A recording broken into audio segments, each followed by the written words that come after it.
forest, let's say between Zimrova with Palestinian-made warheads that are various warheads. Here they're targeting an armored vehicle. Accrochez-vous, le programme commence maintenant. Allô tout le monde, j'espère que vous allez bien. On va commencer par un petit update là, sur la situation aux États-Unis, plutôt au Texas, où on a la garde nationale du Texas qui a érigé des barricades depuis un certain temps. Et là, vous avez les Border Patrol de Biden qui sont mandatés pour les démanteler sous l'autorité de Biden. Mais là, ça fait pas l'affaire du Texas, bien sûr, et aussi de 22 ou 23 États qui appuient le Texas contre une injonction de la Cour suprême des États-Unis que Biden a gagné. Mais le Texas invoque, je pense, un article là, qui dit que ils peuvent se protéger contre une invasion, ce qui est actuellement le cas, selon le gouverneur Abbott.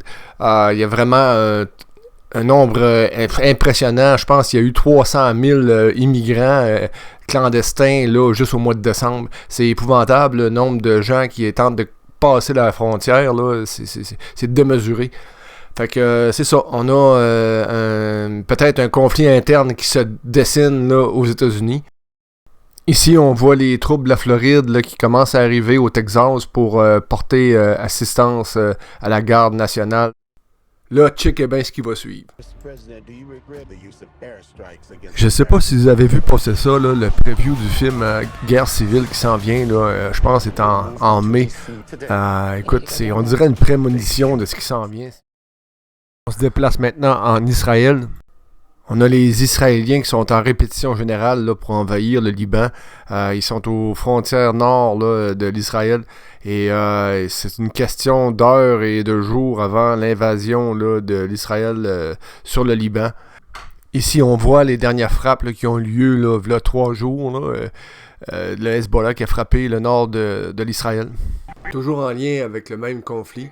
Un extrait d'un pétrolier qui s'est fait frapper par 2 missiles Houthis, je crois que c'est hier.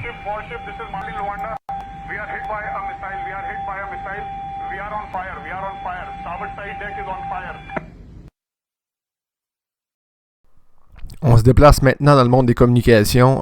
Ici, on a des radiocommunications utilisées dans les basses fréquences HF pour communiquer des codes aux sous-marins du côté russe.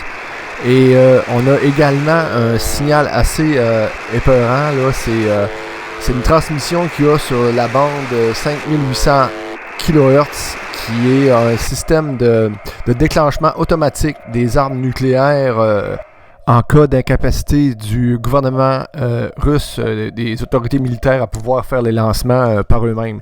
C'est une espèce d'algorithme dans un ordinateur que ça existe depuis, je crois, la guerre froide. Là, c'est un vieux système et ça a été remis en fonction. La dernière fois qu'il avait été activé, ce système-là, c'est dans les années 91.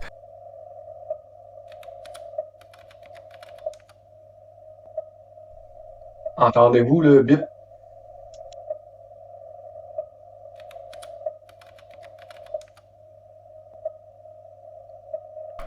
Un petit peu moins important, là, mais il y avait des nouvelles un peu plus près de chez nous. Là, cette semaine, ça s'est propagé dans les médias sociaux pas mal. Une bonne nouvelle, un juge de la Cour fédérale a déclaré illégale l'utilisation par le gouvernement Trudeau des mesures d'urgence dans la manifestation du convoi de la liberté là, à Ottawa. L'animateur Tucker Carlson des États-Unis était en Alberta et a rencontré la première Danielle Smith avec Jordan Peterson et Conrad Black.